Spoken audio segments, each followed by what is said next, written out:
Hello everyone. Today we will discuss about quadrilaterals. ये आपके class 6 और क्लास 8 दोनों में हैं और हम इस वीडियो में इंट्रोडक्शन बनाएंगे दोनों क्लास के लिए यूजफुल होगा, 6 में भी और 8th में भी। तो क्लास 6 और 8th के स्टूडेंट्स अच्छे से ये ध्यान से वीडियो देखें। ओके, तो फर्स्ट इज क्वाड्रिलेटर। क्वाड्रिलेटर क्या होता है? आप सिंपल क्लोज फिगर, इससे पहले हम लोग पॉलीगन कर चुके हैं, इसमें close figure, simple close figure हम डिस्कस कर चुके हैं। सिंपल क्लोज फिगर क्या होती है? ऐसी क्लोज फिगर जो कोई भी साइड्स अपने को इंटरसेक्ट ना करे, वो फिगर खुद को ना काट रही, वो होती है सिंपल क्लोज फिगर, है ना। तो आज simple close figure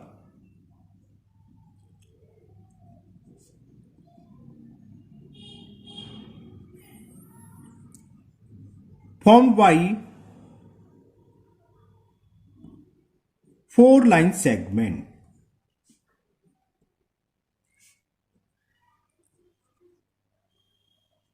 Four-line segment is called quadrilateral.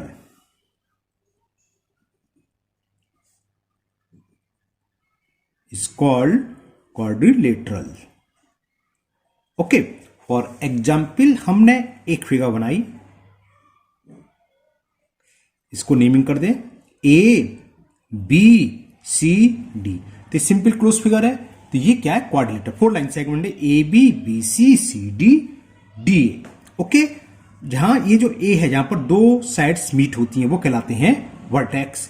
तो डी ए और बी ए साइड्स ए पर मीट होते हैं, ए वर्टेक्स है, और ए डी और सी डी डी पर मीट हो रही है, डी भी वर्टेक्स है। डी सी बी सी सी पर मीट, ये वर्टेक्स, और A B C B B पर मीट हो रही है, तो ये भी वर्टेक्स हो गए। तो क्वाड्रिलेटर में 4 वर्टेक्स होते हैं। There are 4 vertexes. कौन कौन से हैं? A B C and D, और 4 ही साइड्स होती हैं, है ना। देयर आर 4 साइड्स, में ओनली शॉर्ट्स में लिख दे रहा हूं 4 साइड्स। कौन कौन सी? क्योंकि आप पहले भी जानते हैं, ए बी, एक बी सी डी और डी ए। तो 4 साइड्स कौन कौन सी हैं? एक ए बी, एक B C D and D A या ए डी, वो कुछ भी लिखिए। और 4 एंगल कौन कौन से एंगल है? एक एंगल ये, दूसरा ये, तीसरा ये, और 4th एंगल ये।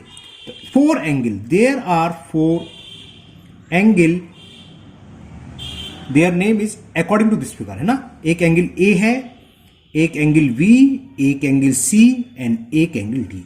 बी को हम क्या लिख सकते हैं? वर्टेक्स को बीच में लिखते बताया था, तो ए बी सी लिख सकते हैं। सही, तो बयान में मैंने खाली ए लिख दिया। ए को कैसे क्या लिखेंगे? बी ए डी या डी ए बी। इस सी को क्या लिखेंगे? बी सी डी, और डी को क्या लिखेंगे? सी डी ए। क्लियर ना? ये तो आप जानते हैं। अब अगर मैं अपोजिट वर्टेक्स को ज्वाइन कर दें, हमने जब पॉलीगन पढ़ाया था उसमें सब हमने डिस्कस कराते है ना। तो अपोजिट वर्टेक्स को ज्वाइन कर दें तो ये क्या कहलाती है? डायगोनल्स। तो देयर आर कितने डायगोनल्स ने? 2। और उस पॉलीगन वाले टॉपिक का हम लोग डायगोनल्स, नंबर ऑफ डायगोनल्स निकालने के लिए फॉर्मूला भी बताया था, है ना। तो नंबर ऑफ डायगोनल्स कितने? इसमें 2। कौन कौन से हैं? एक तो A C and B D are diagonals. ये तो बेसिक बातें हैं जो आप लोग पहले से भी जानते थे। क्वाड्रिलेटर पॉलीगन में बनाए, हम यही बोल सकते हैं, आप पॉलीगन फॉर्म बाई आप 4-लाइन सेगमेंट। कोई जरूरी नहीं है कि क्लोज फिगर आप पॉलीगन लिख दो। पॉलीगन, क्योंकि polygon is also a close figure, तो पॉलीगन सबसे यूज हो गया कि इतना सब कुछ है कि ए सिंपल क्लोज फिगर है वो। तो आप polygon form by four line segment is called quadrilateral, ऐसी भी आप लिख सकते हैं। अब आज हम डिस्कस करेंगे adjacent sides, opposite sides, adjacent angle and opposites angle. तो first is adjacent sides.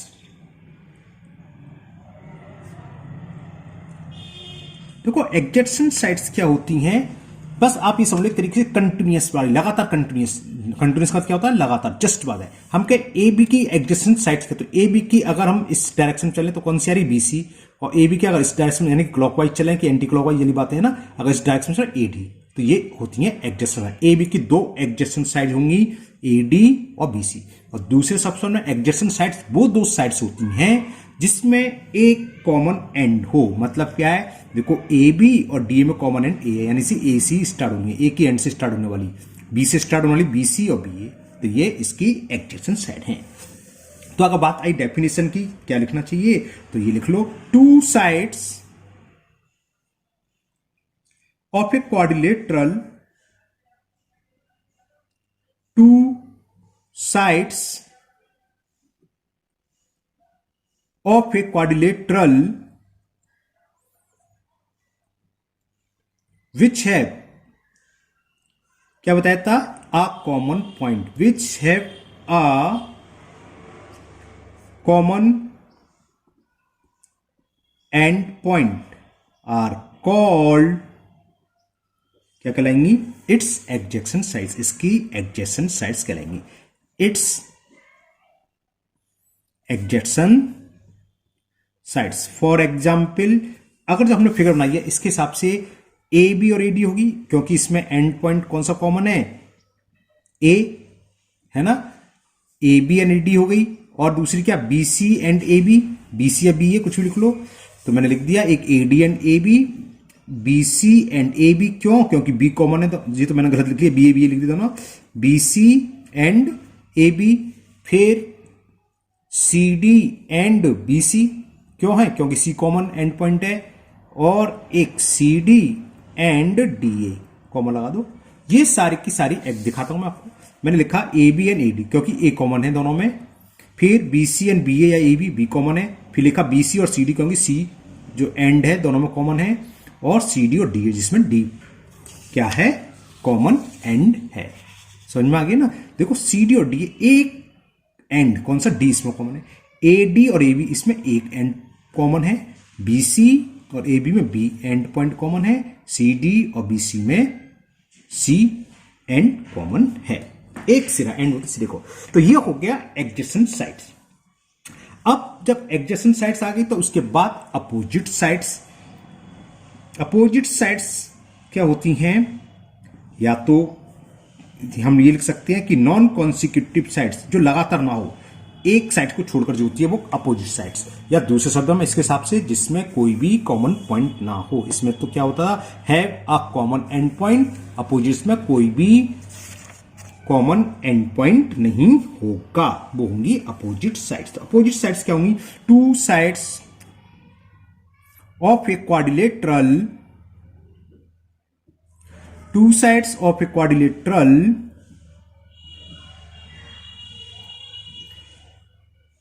are called opposite sides,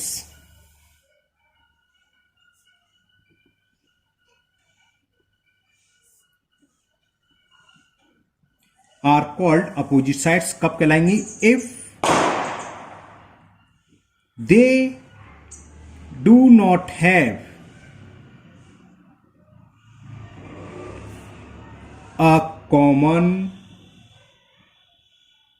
end point, जिसमें कोई भी कॉमन एंड पॉइंट ना हो, जैसे ए डी, तो ए डी से देखो, ए से स्टार्ट वाली ए बी और डी से स्टार्ट डी सी, तो अगर हम डी सी लेंगे तो डी कॉमन पॉइंट हो गया, और ए बी लेंगे तो ए कॉमन पॉइंट हो गया, तो ए डी के अपोजिट्स कौन सी, जैसे हमने बी सी, और हमने बताया था नॉन कॉन्सिक्यूटिव, ए डी से जस्ट बाद वाली डी सी आ रही है और डायरेक्शन में चलो तो ए बी आ रही है, तो ये दोनों होनी चाहिए नॉन कॉन्सिक्यूटिव, यानी एक साइड छोड़कर, चाहे वो क्लॉकवाइज चलो चाहे एंटी क्लॉकवाइज, अगर हम क्लॉकवाइज चलें तो डीसी छोड़ने पड़ेगी बीसी, और एंटी क्लॉकवाइज चलें तो ए बी छोड़कर बीसी, तो ये अपोजिट साइड्स कहलाती हैं। तो इस फिगर के हिसाब से ए डी बी सी और A B and D C are opposite sides. तो फॉर एग्जाम्पल कौन कौन सी है, A D comma B C and A B comma D C are opposite sides. Okay, तो ये थी अपोजिट साइड्स। अब जब साइड समझ में आ गई तो आपको एंगल भी समझ में आ गई, एडजेसेंट एंगल और अपोजिट एंगल क्या होंगे। एडजेसेंट एंगल क्या होते हैं, वही जैसे ऊपर बताया था, two angles of A quadrilateral having a common sides, उसमें एंड पॉइंट था, इसमें साइड्स था, अभी लिखते हैं बताते हैं। Next is adjacent angle.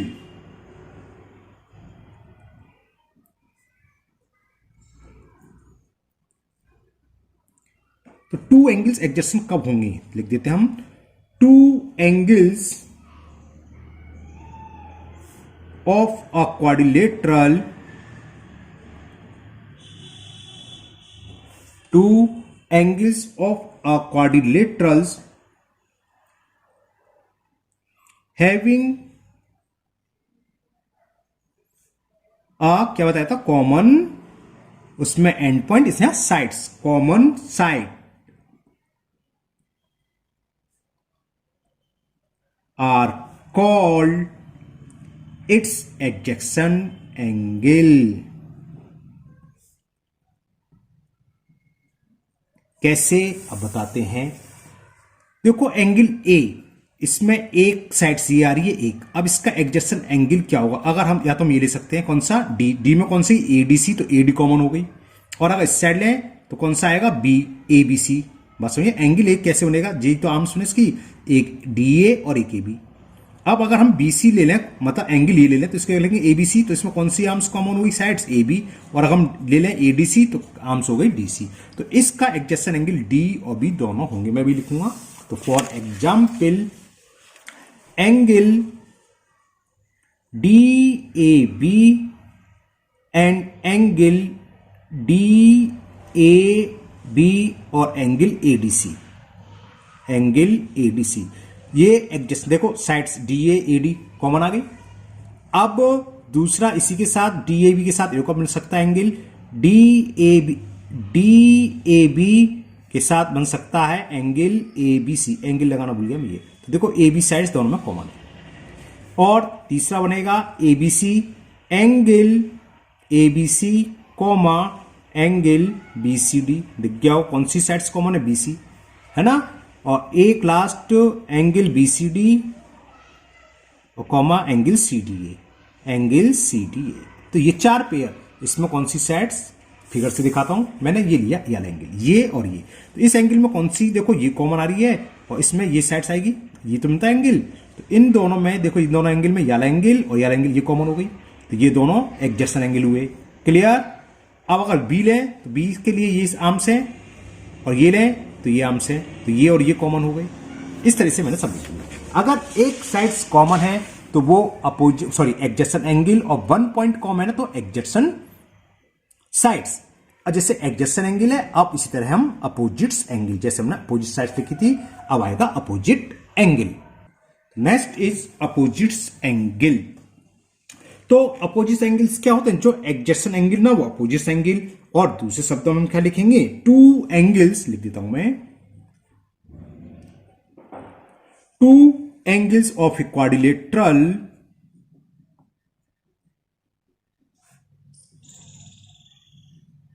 two angles of a quadrilateral having no common sides, उनकी कोई भी एक भी साइड्स कॉमन ना हो, no common side are called its opposites angle।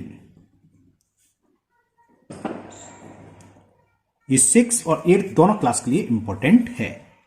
तो देखो हमने ये फिगर ये बनाई थी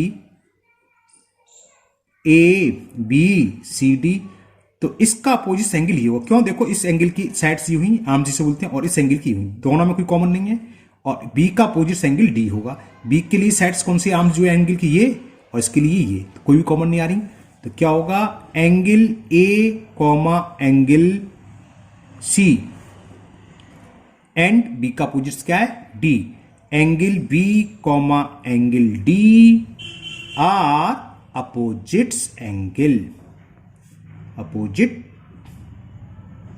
एंगल्स। ओके।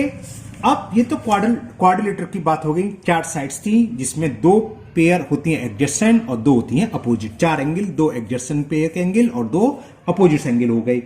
अब ये दो टाइप्स के होते हैं क्वाड्रिलेटरल, कॉन्वेक्स और कॉनकेव क्वाड्रिलेटरल। तो ये क्या होते हैं इसके बारे में और हम डिस्कस करते हैं। 8th में तो नहीं जरूरत पड़ी, 6 में आएगा, 8th में इतना ही है। और एंगल सम प्रॉपर्टी, क्वाड्रिलेटर के चारों एंगल का सम कितना होता है, 360 डिग्री, है ना।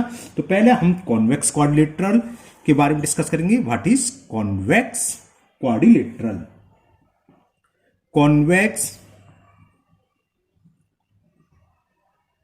क्वाड्रिलेटरल ज्यादातर हम जो स्टडी करेंगे कॉन्वेक्स में ही करते हैं, प्रूफ वाले सवाल जो होते ज्यादातर। एंगल में तो कॉन्वेक्स कॉन्केव कैसा भी आता है। अभी कॉन्वेक्स होता क्या है, देखो ऐसा क्वाड्रिलेटरल जिसके चारों एंगल जो होते हैं, मतलब जैसे एंगल क्वाड्रिलेटरल 4 एंगल होंगे, ए बी सी डी, सारे के सारे एंगल का मेजर क्या होता है 180 डिग्री से कम। जैसे इसमें क्या है करीब करीब 60, 120, ये भी कुछ भी हो, और ये 90 से ज्यादा, मतलब 180 से चारों एंगल कम है, तो ये ट्राइंगल क्वाड्रिलेटर कहलाएगा कॉन्वेक्स। तो कॉन्वेक्स क्वाड्रिलेटर क्या होता है, a quadrilateral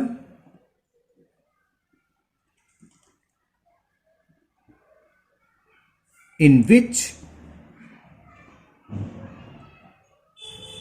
the measure of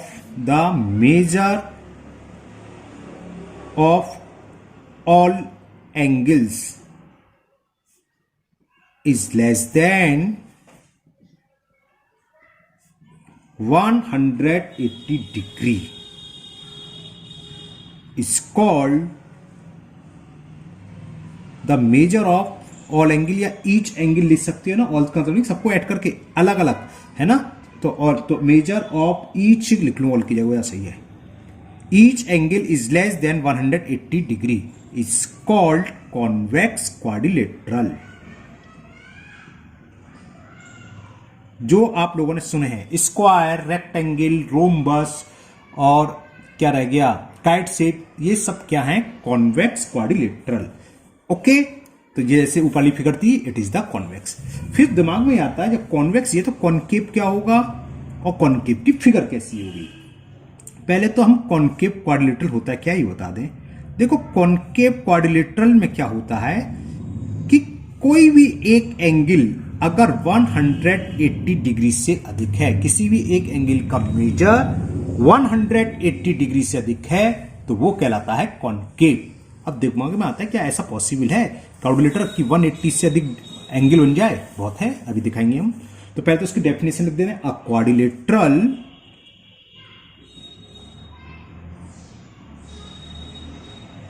quadrilateral in which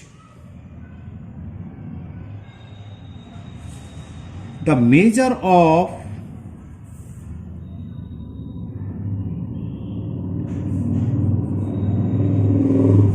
one of the angle measure of one, या एटलीस्ट वन भी लिख सकते हो आप, वन ऑफ द एंगल या एटलीस्ट वन एंगल, यानी कम से कम एक एंगल। ये जरूरी सारे, अगर एक भी एंगल की वैल्यू 180 से अधिक है तो वो क्या होगा कॉन्केव। तो measure of one of the angles is more than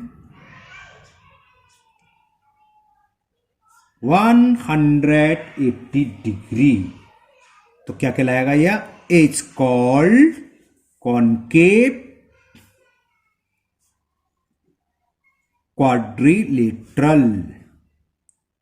दिमाग में ये तो सही है। अब आता है इसकी फिगर क्या हो सकती है। देखो बहुत तेरी फिगर है क्वाड्रिलेटरल में कि हमने एक फिगर ऐसी बनाई, क्वाड्रिलेटरल 4 साइड होंगी और तो होंगी नहीं, इसको नाम दे दिया ए बी सी और ये दे डी। तो देखो ये जो एंगल है, एंगल बाहर नहीं होता, एंगल होता हमेशा अंदर इंटीरियर। तो ये क्या हुआ 180 से अधिक हो गया। कैसे हुआ देखो, इसको मैं पीछे बढ़ा दूं तो ये तो 180 इतना और जुड़ गया है ना। तो ये हो गया कॉन्केव क्वाड्रिलेटरल। Okay clear. अब हम बताते हैं इसकी एंगल सम प्रॉपर्टी हम डिस्कस कर चुके। क्वाड्रिलेटर के सारे एंगल का सम हमेशा क्या होता है 360 डिग्री। तो sum of all interior angles of a quadrilateral is 360 degree. और एक्सटीरियर का तो कोई सी फिगर होता है, तो हम पहले पॉलीगन डिस्कस कर चुके हैं। एंगल का सम कितना होता है हमेशा 360 डिग्री। ओके, अब हम डिस्कस करेंगे डिफरेंट टाइप्स ऑफ क्वाड्रिलेटरल, जो केवल 6 में 7th 8th में ऐसा नहीं आएगा। 8th तक के क्लास में इतना काफी है, सफिशिएंट है ना, इतनी ही सिलेबस में सवाल है। अब वेरियस टाइप ऑफ क्वाड्रिलेटरल, उससे पहले क्योंकि 8th में भी ये टॉपिक है इंटीरियर और एक्सटीरियर और समझा देते हैं। केवल ये तो सिंपल सी बात है, बता देते हैं। देखो क्या है इंटीरियर क्वाड्रिलेटरल, समझ गए, जो क्वाड्रिलेटरल के अंदर हो, interior and exterior of a quadrilateral. तो interior of a quadrilateral, interior का मतलब क्वाड्रिलेटरल के अंदर। जैसे कोई एक क्वाड्रिलेटर दे रखा मैं, मान लो P Q R S, इसके अंदर कोई पॉइंट ले लिए तो ये सारे पॉइंट कहलाएंगे इंटीरियर। इसको कोई नेम दे दिया, मान लो ये A है, ये B है, ये C, तो A B C R interior. और एक्सटीरियर आप समझ गए, जो क्वाड्रिलेटर के बाहर हो। एक्सटीरियर नहीं लिख रहा पूरा ना, एक्सटीरियर ऑफ क्वाड्रिलेटरल। जैसे हमें कोई क्वाड्रिलेटर देखा है A B C D और इसके अंदर, ये तो इंटीरियर के बाहर कहीं भी ले लें, तो P पॉइंट इसके बाहर है, Q भी इसके बाहर है, ये को ले लिया R, तो P Q R the exterior of quadrilateral. Okay, now we will discuss various type of quadrilaterals. तो फर्स्ट इज ट्रेपेजियम। अब ट्रेपेजियम क्या होता है? A quadrilateral having one and only one pair of parallel sides is called a trapezium. एक ऐसा quadrilateral जिसमें सिर्फ एक पेयर पैरेलल साइड्स हों। जैसे इसमें ए बी और डी सी पैरेलल हैं, ए डी और बी सी अनपैरेलल हैं। तो ऐसा क्वाड्रिलेटरल जिसमें वन और सिर्फ वन, एक ही पेयर पैरेलल साइड्स हों। For example this figure, okay, कि ए बी पैरेलल है डी सी। इस फिगर में क्या है? A B parallel to D C, इसलिए ये क्वाड्रिलेटरल ट्रेपेजियम है। अब isosceles trapezium second. Isosceles trapezium भी ट्रेपेजियम होता है, बस अंतर क्या है? इफ अनपैरेलल, इसमें अनपैरेलल साइड्स कौन से? ए डी और बी सी अनपैरेलल है, यानी कि जो पैरेलल ना हो। तो क्या होगा? इन अ ट्रेपेजियम, बल्कि ऐसे ना लिखें, इफ इन अ ट्रेपेजियम, यदि किसी ट्रेपेजियम में unparallel sides are equal,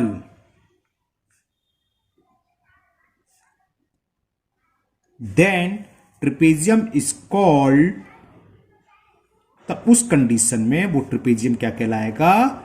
isosceles trapezium is called isosceles trapezium.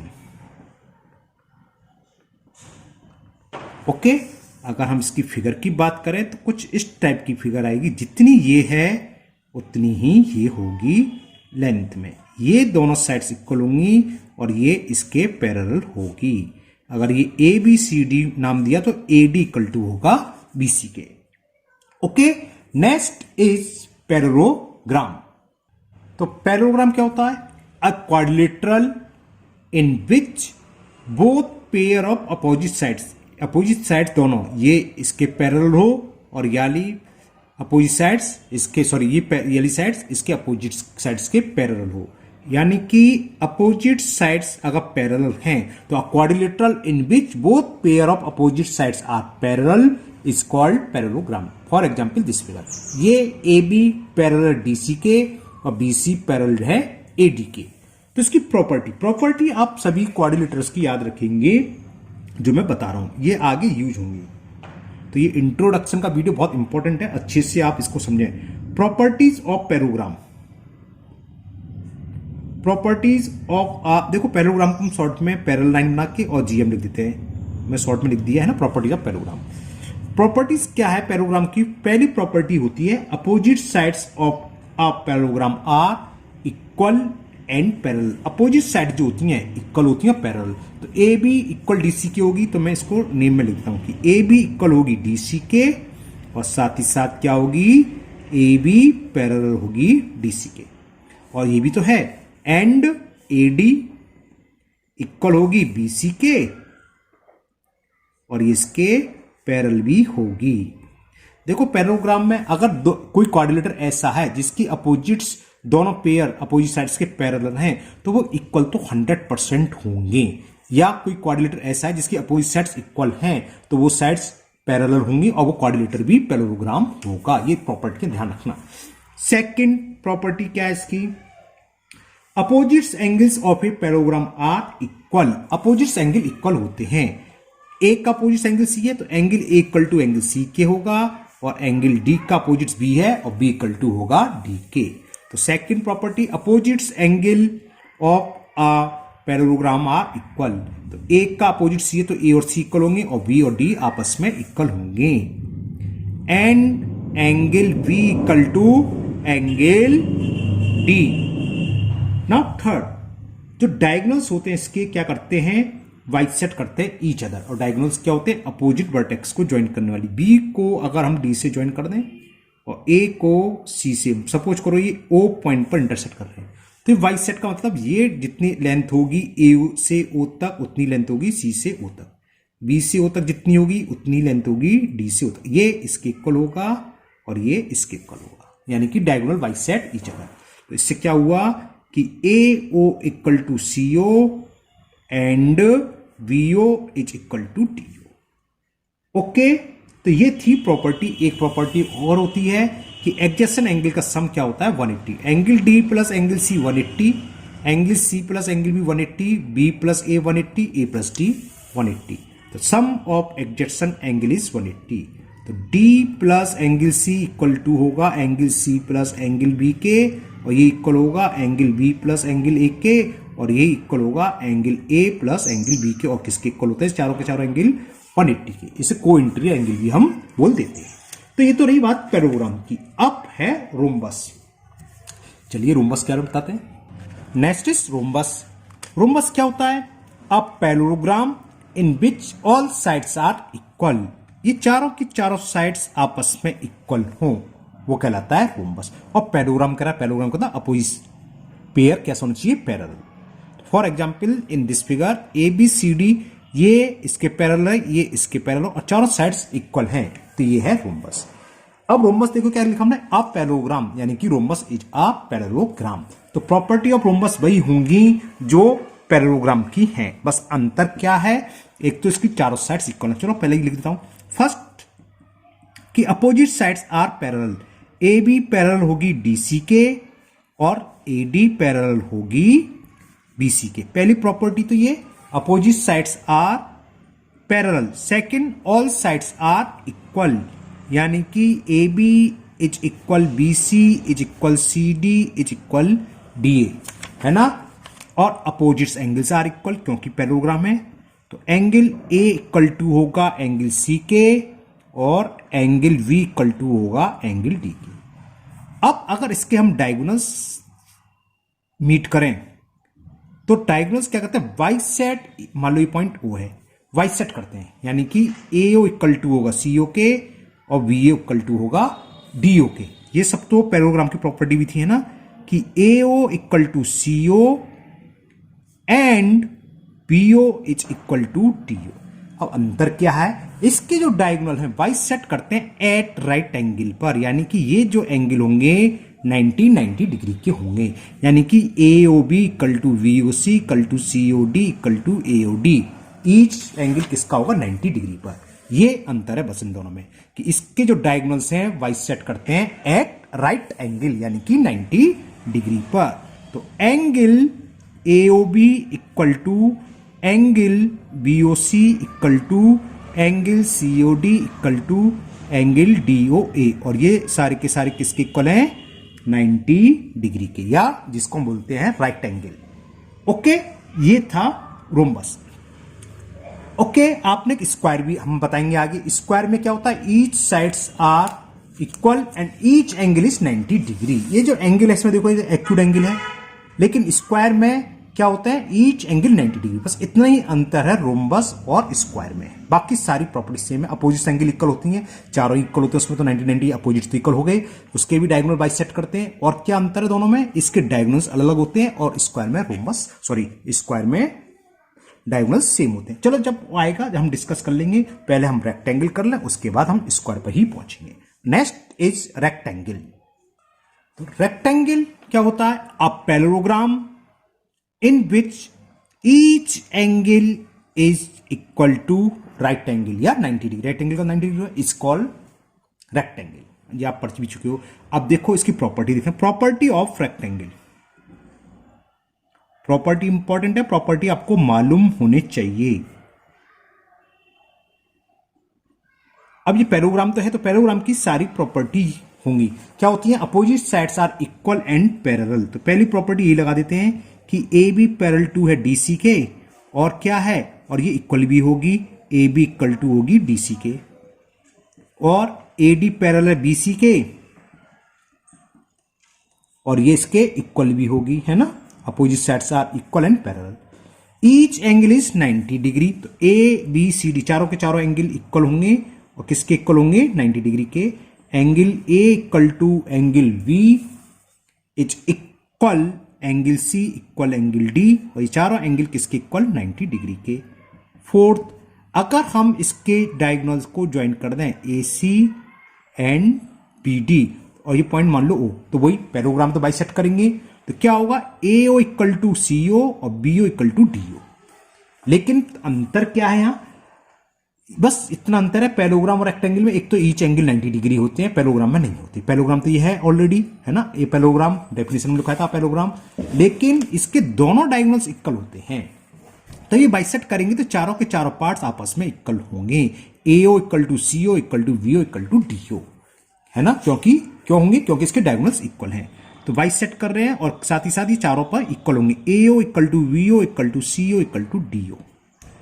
Okay, और मेन अंतर जो इसके हमने बताया था, डायगोनल्स आपस में इक्वल होते हैं, पैरेललोग्राम में नहीं होते। अब क्वेश्चन ये आता है कि पैरेललोग्राम इज आर रेक्टेंगल, क्या पैरेललोग्राम रेक्टेंगल है, तो आंसर होगा फॉल्स। क्यों, क्योंकि रेक्टेंगल में डायगोनल्स इक्वल होते हैं, लेकिन पैरेललोग्राम में डायगोनल्स इक्वल नहीं होते। दूसरा कॉज, क्योंकि रेक्टेंगल में चारों एंगल 90 डिग्री होते हैं, पैरेललोग्राम में ऐसा कोई कंपलसरी नहीं है।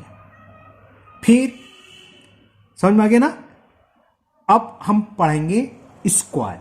इसी तरह स्क्वायर और रोम्बस के बीच में क्वेश्चन होता है कि रोम्बस तो स्क्वायर होता है कि नहीं होता है, तो rhombus is not a square, but square is a rhombus. बताएंगे, पहले हम स्क्वायर के बारे में बता दें। स्क्वायर क्या होता है, a parallelogram in which all the sides are equal and each angle is right angle 90 degree होते हैं। एक ऐसा क्वाड्रिलेटरल या पैरेललोग्राम जिसकी चारों साइड्स इक्वल हों और सारे के सारे एंगल 90 डिग्री हो, वो कहलाता है स्क्वायर।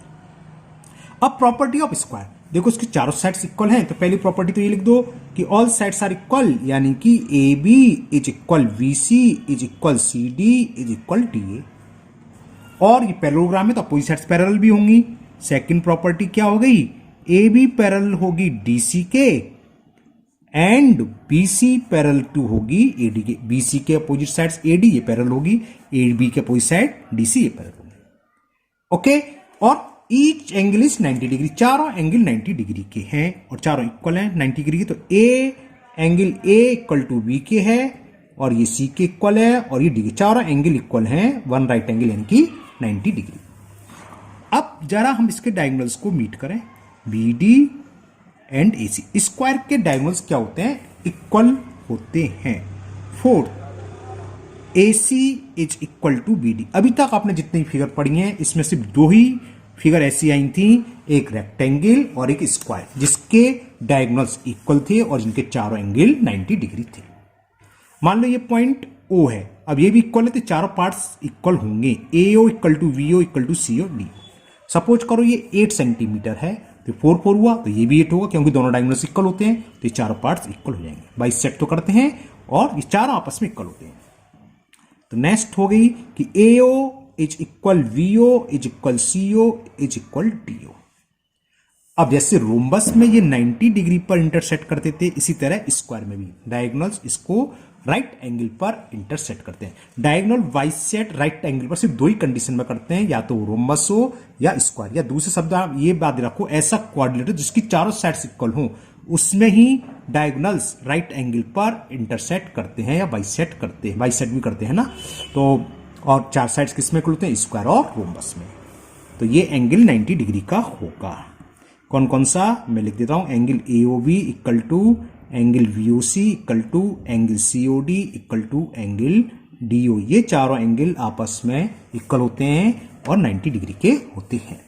क्लियर। अब क्वेश्चन ये आता है, is a square a rhombus, क्या स्क्वायर रोम्बस है, तो आंसर इज ट्रू। क्यों है, रोम्बस की डेफिनेशन क्या है, ऑल साइड्स आर इक्वल, इसमें भी है, उसके डायगोनल बाइसेक्ट करते राइट एंगल, इस पर भी, तो ये रोम्बस है। लेकिन इसका रिवर्स कि रोम्बस इज ए स्क्वायर, तो फॉल्स। क्यों कि रोम्बस की ऑल साइड्स इक्वल, स्क्वायर की भी, लेकिन each angle is 90 degree. Rhombus में ईच एंगल 90 डिग्री नहीं होता। Now last is kite shape. Now kite क्या है, अ क्वाड्रिलेटरल, ये पैरेललोग्राम नहीं है ना, only quadrilateral, a quadrilateral which has two pair of equal adjacent sides. देखो एडजेसेंट साइड्स क्या है, ये और ये इक्वल है, और ये इसके एडजेसेंट है, ये इसके इक्वल है, ठीक है ना। टू पेयर, ये तो एक पेयर इसका हो गया और दूसरा पेयर ये हो गया। What opposite sides are unequal, A B के अपोजिट साइड्स क्या है, डीसी, ये अनइक्वल होने चाहिए, तो ये कहलाएगी काइट शेप। जैसे कि ये साइड्स इसके इक्वल है, ये तो ये काइट शेप है। इसकी प्रॉपर्टी है, एक तो ये हो गई फिगर के हिसाब से, ए बी इक्वल टू क्या होगी, A D, A B first, A B equal to A D, और B C equal to C D, and B C equal to D C. Clear. दूसरी प्रॉपर्टी क्या है ये समझ लो आप, अगर हम ए को सी से ज्वाइन कर दें और बी को डी से, और ये मान लो पॉइंट इंटरसेक्शन पॉइंट, तो डायगोनल्स हो गया ए सी, ये लॉन्गेस्ट डायगोनल्स है, ये शॉर्टेस्ट।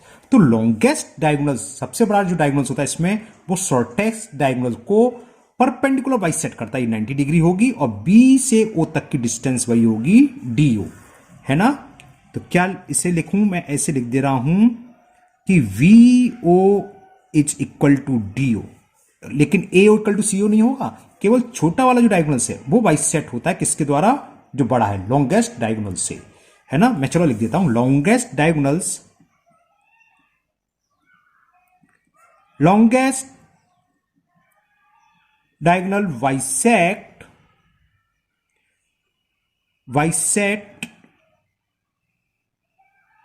एट 90 डिग्री लिखा, परपेंडिकुलर बाइसेक्ट लिखना चाहिए था, अब परपेंडिकुलर लिखना होगा तो एट 90 डिग्री लिख देते हैं, है ना।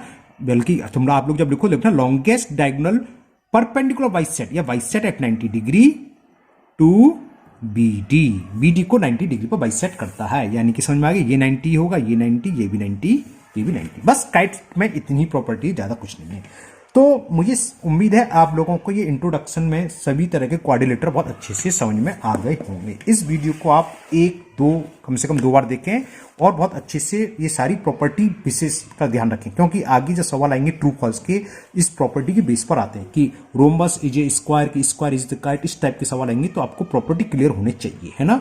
तो अगर आप लोग पहली बार चैनल पर आए तो चैनल को सब्सक्राइब करना ना भूलें, साथ ही साथ बेल आइकन को जरूर प्रेस कर लें, जिससे इसकी अगली वीडियो में जब भी अपलोड करूंगा एक्सरसाइज की, वो आपकी मिस नहीं होगी, उसका नोटिफिकेशन आपको मिल जाएगा। साथ ही साथ इस वीडियो को अपने दोस्तों को भी शेयर करें, जिससे कि वो भी इस वीडियो का फायदा उठा सकें। फिर मिलते हैं नेक्स्ट वीडियो में।